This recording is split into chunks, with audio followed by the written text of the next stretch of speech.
So, okay, your kids are driving you nuts. You're sitting in the shack, hunkered down, because you're following the advice of the medical experts. And so, what do? So, here's a little fun with Arduino and a color TFT display where it's actually can be a good learning experience for you personally, as well as something to occupy the time of the kids. Essentially, what I've done is programmed an Arduino to create a moving circle. And this moving circle essentially defines a surface, a 3D surface. We're creating a pipe. We're creating a pipe here. And there's some other subtleties in here that they'll teach you a little bit about programming. Now let's watch the sequencing here.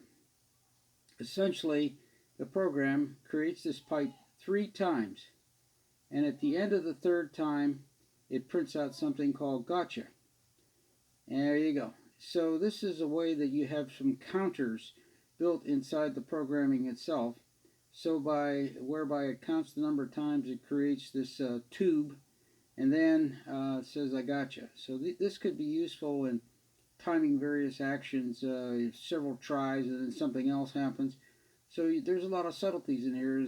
It's math, teaches you how to generate a circle and how to make that circle move to create a 3D, essentially a 3D pipe.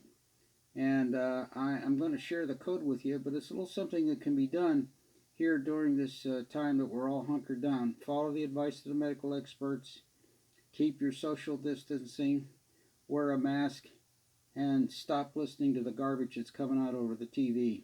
N6QW here.